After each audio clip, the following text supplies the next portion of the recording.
Welcome back. എംഫേവർ learning ആപ്പിലേക്ക് സ്വാഗതം. LSTI സെക്രട്ടറി മെയിൻസ് പരീക്ഷയ്ക്ക് തയ്യാറെടുപ്പ് ആരംഭിക്കുമ്പോൾ തന്നെ ഇ ഗവേണൻസിൽ തൊട്ടാണ് നമ്മൾ ആരംഭിച്ചിട്ടുള്ളത്. എന്താണ് ഇ ഗവേണൻസ്? അതിൻ്റെ കോൺസെപ്റ്റ് വ്യക്തമാക്കി കഴിഞ്ഞ ക്ലാസ്സിൽ നമ്മൾ പഠിച്ചിരുന്നു. ഇ ഗവേണൻസ് അഥവാ ഇലക്ട്രോണിക് ഗവേണൻസ് അല്ലെങ്കിൽ ഡിജിറ്റൽ ഗവേണൻസ് എന്നിങ്ങനെ വിളിക്കപ്പെടുന്നു. അതായത് സർക്കാരിൻ്റെ സേവനങ്ങൾ ജനങ്ങളിലേക്കും മറ്റുമൊക്കെ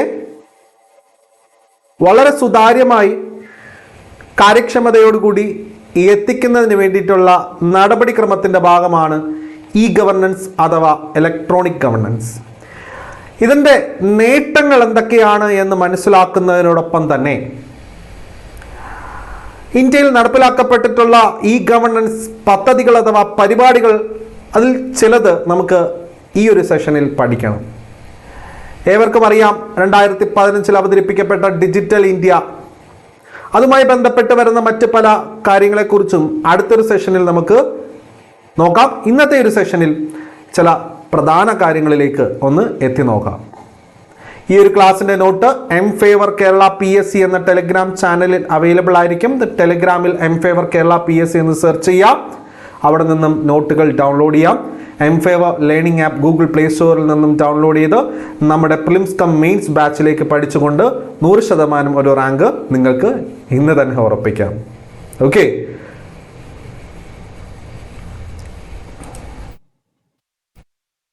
ശരി. അപ്പോൾ ക്ലാസ്സിലേക്ക് കടക്കാം. ആദ്യമായിട്ട് ഇ ഗവേണൻസിൻ്റെ നേട്ടങ്ങൾ എന്തൊക്കെയാണ് എന്ന് പറഞ്ഞുകൊണ്ട് ഞാൻ ആരംഭിക്കുക. കഴിഞ്ഞ ക്ലാസ്സിൽ എന്താണ് ഇ ഗവേണൻസ് എന്നുള്ളതിനെ പറ്റി വ്യക്തമായ ഒരു ധാരണ നിങ്ങളിലേക്ക് ഞാൻ നൽകിയിട്ടുണ്ട്. നേട്ടങ്ങൾ എന്തൊക്കെയാണ് എന്ന് മനസ്സിലാക്കിയാൽ മാത്രമേ എന്തുകൊണ്ട് ഇത്തരത്തിൽ ഇ ഗവേണൻസ് അടിസ്ഥാനമാക്കിയുള്ള പദ്ധതികളും പരിപാടികളും ഗവൺമെൻറ് ആസൂത്രണം ചെയ്യുന്നു എന്നതിന് വ്യക്തത ലഭിക്കുകയുള്ളൂ. ഒന്നാമത്തെ കാര്യം നോക്കാം. സർക്കാർ സേവനങ്ങളുടെ വിതരണവും കാര്യക്ഷമതയും മെച്ചപ്പെടുത്തുന്നു. 2, ബിസിനസ്സുമായും വ്യവസായവുമായും മെച്ചപ്പെട്ട സർക്കാർ ഇടപെടലുകൾ സാധ്യമാക്കുന്നു.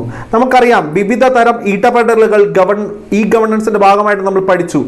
G2C government to citizen, G2B government to business, അല്ലേ? അതുപോലെ തന്നെ G2G ഗവൺമെന്റ് ടു ഗവൺമെന്റ്,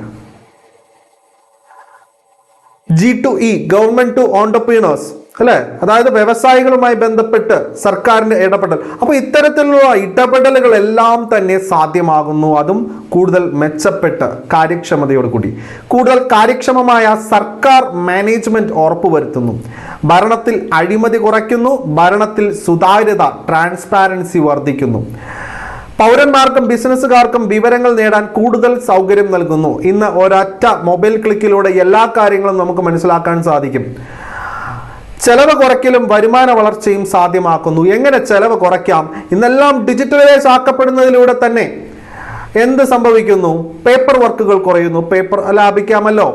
ഇനി വിവിധ തലങ്ങളിലുള്ള സർക്കാരുകൾ തമ്മിലുള്ള മികച്ച ആസൂത്രണത്തിനും ഏകോപനത്തിനും കാരണമാകുന്ന ഭരണപരമായ പ്രക്രിയയിൽ പേപ്പർ വർക്കുകളും കാലതാമസവും കുറയ്ക്കുന്നു. അതായത് പേപ്പർ വർക്കുകളും അതുപോലെ തന്നെ ഓരോ ഫയലുകൾ ഫോം ചെയ്ത് ഡ്രാഫ്റ്റ് ചെയ്ത് അയച്ച് ഒപ്പിട്ട് കൊണ്ടുവരും. റെഡ് ടാപ്പിസം, അല്ലേ? അതായത് ഒരു കാര്യം നടപ്പിലാക്കാൻ കാലതാമസം ഉണ്ടാകുകയും ഫയല് അനങ്ങാതിരിക്കുന്ന ഒരു സംഗതി, റെഡ് ടാപ്പിസം, അത് ഇവിടെ ഇല്ലായ്മ ചെയ്യപ്പെടുന്നു. അടുത്തൊരു പ്രധാനപ്പെട്ട കാര്യമാണ് പൊതു അധികാരികളും സിവിൽ സമൂഹവും തമ്മിലുള്ള ബന്ധം മെച്ചപ്പെടുത്തുന്നു, അല്ലെ? അതായത് ഈ പൊതു അധികാരികൾ അഥവാ പബ്ലിക് സർവൻസിനോട് ജനങ്ങളോടുള്ള മതിപ്പ് കൂടും. കാരണം നേരിട്ട് ചെന്ന് കാണുന്നില്ലല്ലോ, എല്ലാം തന്നെ ഡിജിറ്റലൈസ് ആക്കപ്പെടുകയാണ്. വളരെ വേഗത്തിൽ കാര്യങ്ങൾ നടപ്പിലാക്കപ്പെടുകയും ചെയ്യുന്നു, അല്ലെ? അഴിമതിയും മറ്റുമെല്ലാം നേരിട്ട് ഈ പറയുന്ന പബ്ലിക് സർവൻസിനെ നേരിട്ട് കണ്ട് കാര്യങ്ങൾ ചെയ്യുമ്പോഴാണല്ലോ പലപ്പോഴും അഴിമതിക്ക് കാരണം കൂടുതൽ ആകുന്നത്, അല്ലേ? അതുകൊണ്ട് തന്നെ ഇതിപ്പോൾ നേരിട്ട് കാണുന്നില്ല, എല്ലാം ഡിജിറ്റലൈസ്ഡ് ആണ്. ഇന്ന് തന്നെ നമ്മുടെ റവന്യൂ വകുപ്പുമായി ബന്ധപ്പെട്ട് നടക്കുന്ന പല കാര്യങ്ങളും നമ്മൾ വീട്ടിൽ ഇരുന്നു കൊണ്ട് തന്നെ ഓൺലൈൻ അപ്ലൈ ചെയ്താൽ കിട്ടും. ഒരു കാലതാമസവും അവിടെ എടുക്കുന്നില്ല, അല്ലേ? അപ്പൊ അത്രമാത്രം ട്രാൻസ്പാരൻസി, സുതാര്യത, അവിടെ കാര്യക്ഷമതയും ഒക്കെ അവിടെ വർദ്ധിപ്പിച്ചിരിക്കുകയാണ് സർക്കാരിന്റെ ഭാഗത്തു നിന്നും ജനങ്ങൾക്കായിട്ട്, പൗരന്മാർക്കായിട്ട്. അങ്ങനെ പൗരസേവനങ്ങൾ വളരെ വേഗത്തിൽ സുതാര്യമായും കാര്യക്ഷമതയോടുകൂടിയും എത്തിക്കുന്നതിന് വേണ്ടിയിട്ടുള്ള നടപടിക്രമമാണ് ഇ ഗവേണൻസ് എന്ന പ്രക്രിയയിലൂടെ സാധ്യമാക്കുന്നത്. ഓക്കെ, ഇനി ഈ ഗവർണൻസിൻ്റെ വിവിധ സംരംഭങ്ങൾ അഥവാ പദ്ധതികൾ ഓരോന്നായിട്ട് നമുക്ക് പഠിക്കാം. ഇത് ഈ ഒരു സെഷനിൽ കുറച്ച് കാര്യങ്ങളെ നമ്മൾ പഠിക്കുന്നുള്ളൂ. അടുത്തൊരു സെഷനിൽ നമ്മൾ മറ്റ് ചില ഡിജിറ്റൽ ഇന്ത്യയുമായിട്ട് ബന്ധപ്പെട്ടുള്ള കാര്യങ്ങൾ പഠിക്കുന്നുണ്ട്. അപ്പോൾ ഇവിടെ ഇത്തവണ പഠിക്കുന്നത് നമുക്ക് നോക്കാം. ആദ്യത്തേത് ഫ്രണ്ട്സ്. കേരളത്തിലാണ് ഫ്രണ്ട്സ് എന്ന് പറയുന്ന ഈ ഗവർണൻസ് പദ്ധതി ആരംഭിച്ചിട്ടുള്ളത്. എന്താണ് ഫ്രണ്ട്സിൻ്റെ full form? Fast, reliable, instant, efficient network for the disbursement of service. നമ്മൾ ഇപ്പം ഞാൻ തിരുവനന്തപുരത്താണ്. അപ്പോൾ തിരുവനന്തപുരത്ത് പാളയത്ത് ഫ്രണ്ട്സ് ഉണ്ട്. അവിടെ കയറി യൂണിവേഴ്സിറ്റി ഫീസും മറ്റു കാര്യങ്ങളും ഒക്കെ അടയ്ക്കുന്ന, അല്ലേ, ഇപ്പോൾ കറണ്ട് ചാർജും ഒക്കെ പണ്ട് കാലത്ത് അടച്ചിരുന്നു, അവിടെ ചെന്ന് പോയി അടയ്ക്കാമായിരുന്നു. അപ്പോൾ അത്തരത്തിൽ ഗവൺമെൻറ് സേവനങ്ങൾക്ക് ഫീസും മറ്റുമെല്ലാം അടയ്ക്കാൻ സൗകര്യപ്രദമായ ഏകജാല സംവിധാനമാണ് എന്തെന്ന് പറയുന്നത് ഫ്രണ്ട്സ് എന്ന് പറയുന്നത്. ഓക്കെ, ഇത് കേരളത്തിലാണ് അവതരിപ്പിക്കപ്പെട്ടത്. സർക്കാരിന് നികുതിയും മറ്റ് സാമ്പത്തിക കുടിശ്ശികയും ജനങ്ങൾക്ക് അടയ്ക്കാനുള്ള മാർഗങ്ങൾ പ്രദാനം ചെയ്യുന്ന, ഞാൻ പറഞ്ഞില്ലേ, ഒരു സിംഗിൾ വിൻഡോ സിസ്റ്റം, ഏകജാലക സൗകര്യമാണിത്. അപ്പോൾ ഇവിടെ എന്ത് തരം ഇടപെടലാണ് സംഭവിക്കുന്നത്? ഗവൺമെന്റിൽ നിന്നും ഗവൺമെന്റുമായി ബന്ധപ്പെട്ട് വരുന്ന സേവനങ്ങൾക്ക് സർക്കാർ ഓഫീസിൽ നേരിട്ട് ചെന്ന് അടയ്ക്കേണ്ട ആവശ്യമില്ല. സിറ്റിസൺസിന് ഫ്രണ്ട്സ് എന്ന് പറയുന്ന ഓഫീസിലേക്ക് പോയി, അല്ലേ, ഫ്രണ്ട്സ് എന്ന് പറയുന്ന ഒരു ഏകജാല സംവിധാനത്തിലൂടെ അടയ്ക്കാം. അപ്പോൾ ഇത് ശരിക്കും പറഞ്ഞാൽ ഗവൺമെന്റിൽ നിന്നും പൗരന്മാർക്ക് ലഭിക്കുന്ന ഒരു ഈ ഗവർണൻസ് സൗകര്യമാണ്. അതുകൊണ്ടാണ് ഇതൊരു G2C ഇടപെടൽ എന്ന് പറയുന്നത്. G2C ഇടപെടൽ. ഇനി നോക്കിയേ, മൈ ജിഒവി, അതായത് ഗവൺമെൻറ് എന്നതിന് പകരമാണ് മൈ ജിഒവി. നല്ല ഭരണം എന്ന ലക്ഷ്യം കൈവരിക്കുന്നതിന് സർക്കാരും പൗരന്മാരും തമ്മിൽ ഒരു ബന്ധം സ്ഥാപിക്കാൻ ഇത് ലക്ഷ്യമിടുന്നു. മൈ ജിഒവി പൗരന്മാരെയും വിദേശത്തുള്ള ആളുകളെയും വിവിധ പ്രവർത്തനങ്ങളിൽ പങ്കെടുക്കുവാൻ പ്രോത്സാഹിപ്പിക്കുന്നു. നമ്മുടെ പ്രധാനമന്ത്രിയുടെ മൻ കി ബാത്തുമായി ബന്ധപ്പെട്ട പരിപാടികൾ നിങ്ങൾ കണ്ടു കാണും, മൻ കി ബാത്ത്.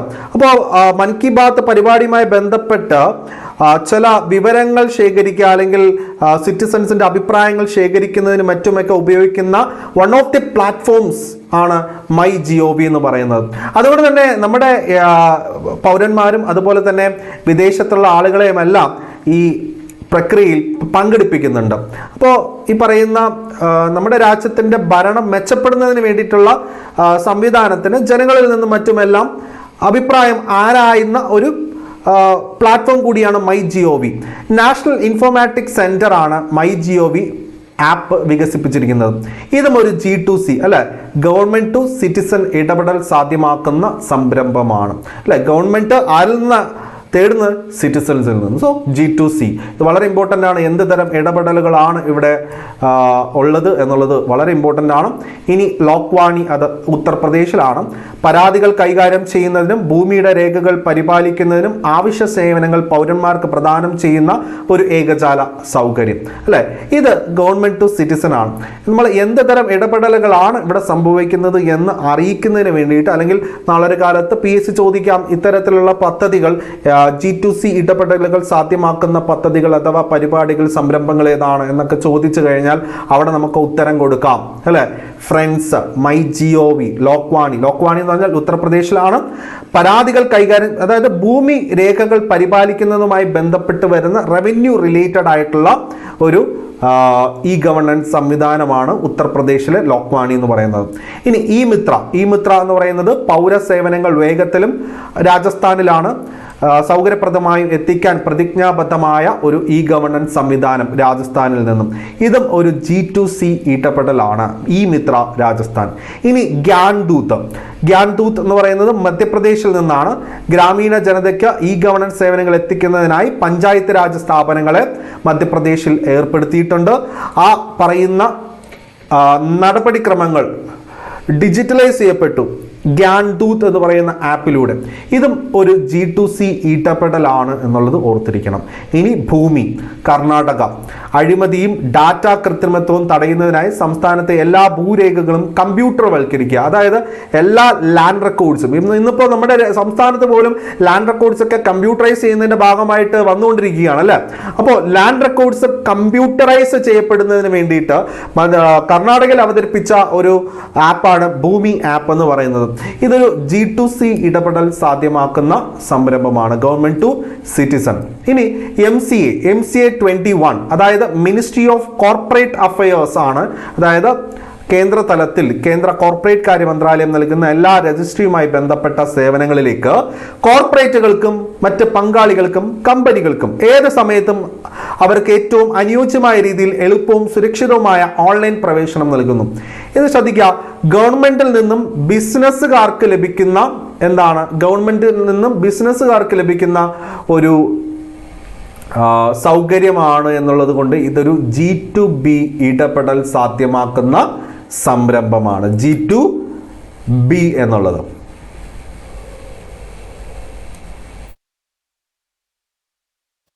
ഇനി നോക്കുന്നത് സ്മാർട്ട് ഗവൺമെന്റ് അഥവാ സ്മാർട്ട് GOV ആന്ധ്രാപ്രദേശിലാണ്.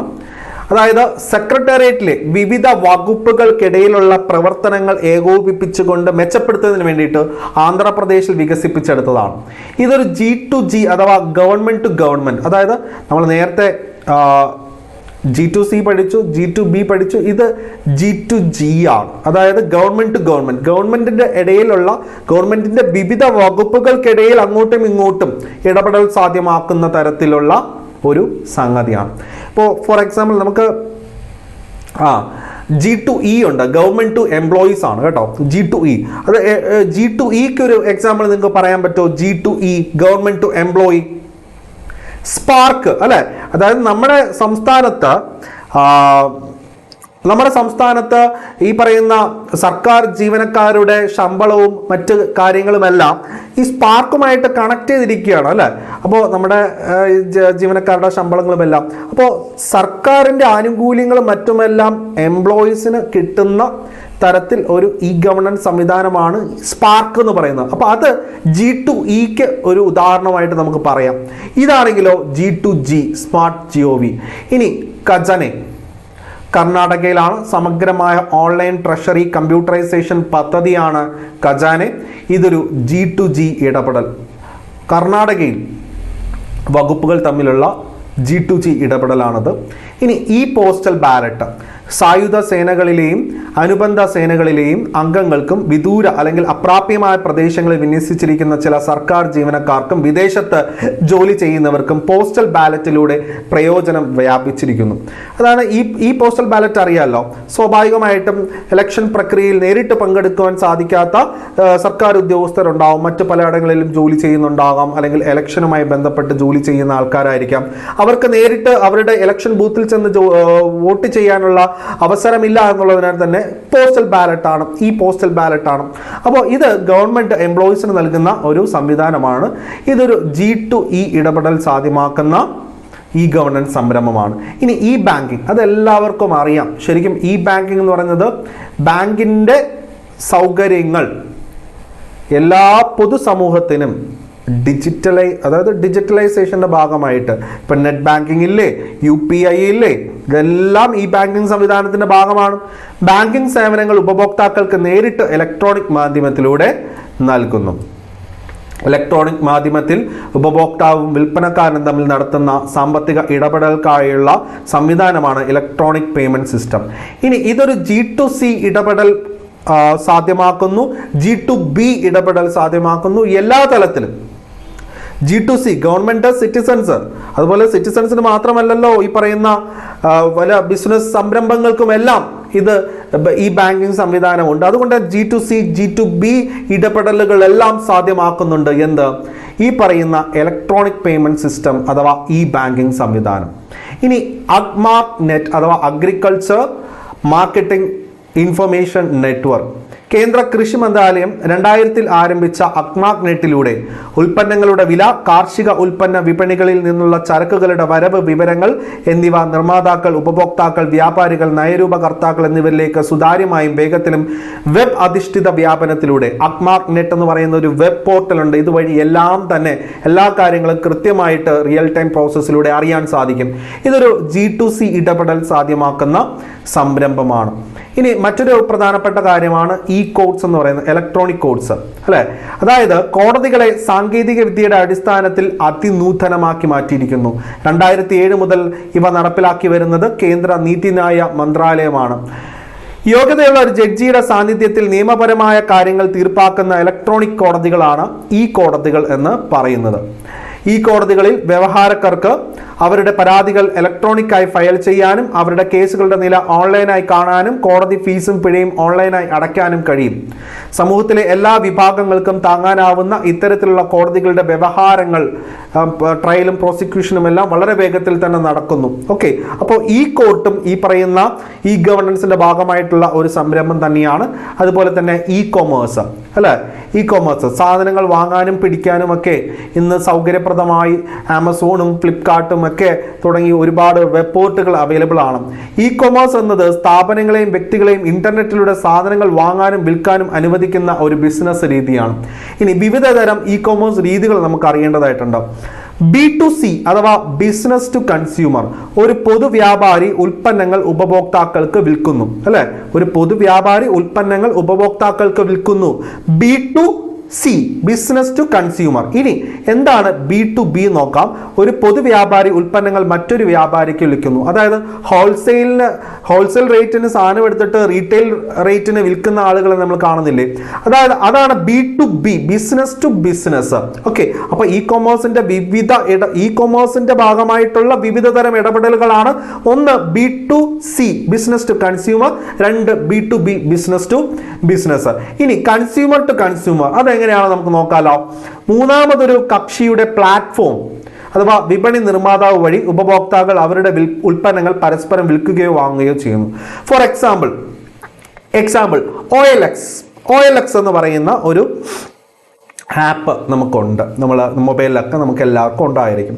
OLXൽ നമുക്ക് എൻ്റെ ഒരു വീട് വിൽക്കണം അല്ലെങ്കിൽ എൻ്റെ ഒരു വണ്ടി വിൽക്കണം. സ്വാഭാവികമായിട്ടും അത് വാങ്ങാനും പിടിക്കാനും വേറെ ആൾക്കാരുണ്ടാവും. അപ്പോൾ ഇത്തരത്തിലൊരു തേർഡ് കക്ഷിയുടെ പ്ലാറ്റ്ഫോം ഉപയോഗിച്ചുകൊണ്ട് രണ്ട് കൺസ്യൂമേഴ്സ് ആണ്, ഞാനും ഉപഭോക്താവാണ് അവരും ഉപഭോക്താവാണ്, അവരുടെ ഇടപെടലുകൾ സാധ്യമാക്കുന്നു. ഇതാണ് C2C എന്ന് പറയുന്നത്. ഇനി P2P അഥവാ പിയർ ടു പിയർ, മൂന്നാമതൊരു കക്ഷിയുടെ പ്ലാറ്റ്ഫോം വഴി അല്ലാതെ ഉപഭോക്താക്കൾ അവരുടെ ഉൽപ്പന്നങ്ങൾ പരസ്പരം വിൽക്കുകയോ വാങ്ങുകയോ ചെയ്യുന്നു. പിയർ ടു പിയർ, ഇവിടെ OLXന്റെ സഹായമില്ലാതെ രണ്ട് വ്യക്തികൾ അങ്ങോട്ടും ഇങ്ങോട്ടും വിൽക്കുകയും വാങ്ങുകയും ചെയ്യുന്ന സംവിധാനത്തെയാണ് പിയർ ടു പിയർ എന്ന് പറയുന്നത്. അപ്പോൾ ഇത് വളരെ വളരെ ഇമ്പോർട്ടൻ്റ് ആയിട്ടുള്ള കാര്യമാണ്. അടുത്തൊരു സംഗതിയുണ്ട് M-കൊമേഴ്സ്, അതായത് മൊബൈൽ കൊമേഴ്സ്. വാണിജ്യ ഇടപാടുകൾ നടത്താൻ മൊബൈൽ ഫോണുകൾ ഉപയോഗിക്കുന്നു. ഇന്ന് എല്ലാവരും മൊബൈൽ ഫോണുകൾ ഉപയോഗിച്ചാണ് വാണിജ്യ ഇടപാടുകൾ നടത്തുന്നത് അല്ലേ. അപ്പോൾ ഇലക്ട്രോണിക് കൊമേഴ്സ് അഥവാ ഇ കൊമേഴ്സ്, അതുപോലെ തന്നെ M-കൊമേഴ്സ് എന്ന് പറയുമ്പോൾ മൊബൈൽ കൊമേഴ്സ് ആണ്. ഈ ഇ കൊമേഴ്സ് എന്ന് പറയുന്നത് ഈ പറയുന്ന രീതിയിൽ നമ്മൾ പഠിച്ചു. B2C B2B അല്ലേ, C2C P2P ഇതൊക്കെ പഠിക്കുമ്പോഴും ഇന്ന് ഒരു മൊബൈൽ ഉണ്ടെങ്കിൽ നമുക്ക് എന്തും സാധ്യമാകുന്ന ഒരു തലത്തിലേക്ക് പോയി. പണ്ടൊക്കെ ആണെങ്കിൽ നമ്മൾ മൊബൈൽ ഉണ്ടെങ്കിലും എന്തെങ്കിലുമൊക്കെ ഒരു പേയ്മെൻറ്റ് നടത്തണമെങ്കിൽ സ്വാഭാവികമായിട്ട് ലാപ്ടോപ്പ് അല്ലെങ്കിൽ കമ്പ്യൂട്ടർ കഫേയിലൊക്കെ ചെന്നിട്ട് നമ്മൾ ചെയ്യേണ്ടി വരും. ഇന്ന് PSCക്ക് അപ്ലൈ ചെയ്യാൻ പോലും നമുക്ക് മൊബൈൽ ഉപയോഗിച്ച് ചെയ്യാൻ സാധിക്കും അല്ലേ. ഇനി ഇ കൊമേഴ്സിൻ്റെ ഗുണങ്ങൾ എന്തൊക്കെയാണെന്ന് നോക്കാം. ഉൽപാദനക്ഷമതയും തികഞ്ഞ മത്സരവും വർദ്ധിപ്പിക്കുന്നു. ഉപഭോക്താക്കൾക്ക് ഇടപാട് ചെലവ് കാര്യമായി കുറവാണ്. ഒരു പത്രത്തിലൊക്കെ കാര്യമായിട്ട് ഫോർ എക്സാമ്പിൾ എൻ്റെ ഒരു വീട് വിൽക്കണം, പത്രത്തിൽ കൊടുക്കണമെങ്കിൽ ഇത്തിരി അത്യാവശ്യം കാശ് ചിലവാകും. ഇവിടെ ആകുമ്പോൾ ഫ്രീ ആയിട്ട് നമുക്ക് പോസ്റ്റ് ചെയ്യാം അല്ലേ. ആഗോള വിപണിയിലുടനീളം വിശാലമായ സ്വീകാര്യത ഉറപ്പാക്കുന്നു. ബിസിനസ് ആരംഭിക്കുന്നതിനും കൈകാര്യം ചെയ്യുന്നതിനുമെല്ലാം എളുപ്പവും ലളിതവുമാക്കുന്നു. ഇനി ഇതിൻ്റെ അപാകതകൾ എന്തൊക്കെയാണെന്നാണ് നമുക്ക് നോക്കേണ്ടത്. അതാണ് നമ്മൾ ചിന്തിക്കേണ്ടതും അത് തന്നെയാണ്. ഇ കൊമേഴ്സ് കമ്പനികളുടെ ഭാഗത്ത് ഉത്തരവാദിത്തത്തിൽ കുറവുണ്ടായേക്കാം. ഉൽപ്പന്നത്തിൻ്റെ ഗുണനിലവാരം ഉപഭോക്താക്കളുടെ പ്രതീക്ഷകൾ നിറവേറ്റുകയോ ഇല്ലാതിരിക്കുകയോ ചെയ്യാം. അതുകൊണ്ടാണ് പലപ്പോഴും ആമസോണിൽ നിന്നും ഫ്ലിപ്കാർട്ടിൽ നിന്നും വാങ്ങുന്ന സാധനങ്ങൾ ഒരുപക്ഷെ നമ്മൾ തിരിച്ചു നൽകുന്നത് അല്ലേ. റീഫണ്ട് ഉണ്ടെങ്കിൽ റീഫണ്ടിലേക്ക് നമ്മൾ പോകും, അല്ലെങ്കിൽ റീപ്ലേസ്മെൻറ്റിലേക്ക് നമ്മൾ കൂടുതൽ പോകുന്നത് കാരണം അത് തന്നെയാണ്. ആ ഒരു സാധനത്തിൻ്റെ ക്വാളിറ്റി നമ്മൾ പ്രതീക്ഷിച്ചതുപോലെ ആയിരിക്കില്ല. നേരിട്ട് നമ്മൾ തിരഞ്ഞെടുക്കുന്നതല്ലോ, ഫോട്ടോയും മറ്റുമൊക്കെ കണ്ടിട്ട് ചെയ്യുന്നതല്ലേ. ഇത് നെറ്റ്വർക്ക് കണക്ടിവിറ്റിയും വിവര സാങ്കേതിക വിദ്യയും ശക്തമായി ആശ്രയിച്ചിരിക്കുന്നു. സാങ്കേതിക തകരാറുകൾ മൊത്തം പ്രക്രിയയിൽ പ്രവചനാതീതമായ പ്രത്യാഘാതങ്ങൾ ഉണ്ടാകും. നമുക്ക് ഇന്റർനെറ്റ് കണക്ടിവിറ്റി ഇല്ലെങ്കിൽ ഇതിലേക്കൊന്നും തന്നെ നമുക്ക് എത്തി നോക്കാൻ സാധിക്കുകയില്ല. എന്തെങ്കിലും തരത്തിൽ ബഗ് ആ ഒരു ആപ്പുമായി ബന്ധപ്പെട്ട് വന്നിട്ടുണ്ടെങ്കിൽ സ്വാഭാവികമായിട്ട് നമ്മുടെ ആപ്പിൻ്റെ പ്രവർത്തനത്തെ ബാധിക്കുന്നതിലൂടെ നമ്മുടെ ബിസിനസ്സിനെയും മറ്റ് നമ്മുടെ കൺസംഷനെയൊക്കെ ബാധിക്കുന്ന തരത്തിലേക്ക് പോകുമെന്നുള്ളതാണ്. ഓക്കെ, അപ്പോൾ ചില സമയങ്ങളിൽ ഉപഭോക്താവിൻ്റെ കൺസ്യൂമറിൻ്റെ സ്വകാര്യത, സാമ്പത്തിക ബാങ്കിങ് വിവരങ്ങൾ എന്നിവ നഷ്ടപ്പെടുന്നു. അത് നമ്മൾ കാണുന്നുണ്ട്. പല വ്യാജ ഫേക്ക് ആപ്പുകളും അതുപോലെ തന്നെ വെബ്സൈറ്റുകളും ഒക്കെ ഉണ്ട്. നമ്മുടെ കംപ്ലീറ്റ് വിവരങ്ങളും ചോർത്തിയെടുക്കും. നമ്മുടെ പ്രൈവസിയിലേക്ക് കയറി അങ്ങ് എന്ത് ചെയ്യും, പ്രൈവസി, നമ്മുടെ പ്രൈവറ്റ് ഡാറ്റ ഉൾപ്പെടെ അടിച്ചെടുക്കുന്ന ചില പരിപാടികളുമുണ്ട്. ഓക്കെ, അപ്പോൾ അത് നോക്കിക്കൊള്ളാം. ഇതാണ് ഇ കൊമേഴ്സിൻ്റെ ഗുണങ്ങളും അപാകതകളും. ഇനി ഇ ബുക്ക്. ഇപ്പോൾ എല്ലാവർക്കും അറിയാം, പുസ്തകത്തിലുള്ള വിവരങ്ങൾ ഇലക്ട്രോണിക് മാതൃകയിൽ ലഭിക്കുന്നു. ഇന്ന് ഇഷ്ടം പോലെ ഇ ബുക്കുകൾ അവൈലബിൾ ആണ്. അതായത് നമ്മൾ പുസ്തകം വേണ്ട, ഇലക്ട്രോണിക് ഒരു PDF മാതൃകയിൽ തന്നെ നമുക്ക് കിട്ടും. ഇനി ഇ ഇങ്ക് എന്താണ്? കടലാസിൽ വായിക്കുന്നതിനും എഴുതുന്നതിനുമുള്ള അനുഭവം ആവർത്തിക്കാൻ ലക്ഷ്യമിടുന്ന ഒരു സ്ക്രീനാണ് ഇ ഇങ്ക് ഡിസ്പ്ലേ. ഇതിപ്പോൾ കുട്ടികൾ തന്നെ മൊബൈലിൽ തന്നെ വരച്ച് പഠിക്കാനായിട്ട്, അല്ലേ, കളർ അടിച്ച് പഠിക്കാനായിട്ട് ഒരു ബ്ലാക്ക് സ്ക്രീനിൽ തന്നെ പലതരം കളർ വരച്ച് അതിൻ്റെ അതേ മാതൃക തന്നെയാണ് ഈ ഇങ്ക് എന്ന് പറയുന്നത് കേട്ടോ. ഇനി നിങ്ങളുടെയൊക്കെ മക്കൾ ചെയ്യുന്നുണ്ടാവാം. ഈ ലേണിംഗ് വിദൂര സ്ഥലങ്ങളിലുള്ള വിദ്യാർത്ഥികൾക്ക് വിവിധ വിഷയങ്ങളിലുള്ള കോഴ്സുകൾ പഠിക്കാൻ സാധിക്കുന്നു. സ്വാഭാവികമായിട്ടും M-Favor ലേണിംഗ് ആപ്പ്, അത് എല്ലാ ലേണിംഗ് ആപ്പുകളും അത് തന്നെയാണ് ചെയ്തുകൊണ്ടിരിക്കുന്നത്. ഇത്രയും കാര്യങ്ങളാണ് നമുക്ക് ഡിസ്കസ് ചെയ്യാനുണ്ടായിരുന്നത്. അടുത്തൊരു സെഷനിൽ നമുക്ക് വീണ്ടും കാണാം. നന്ദി.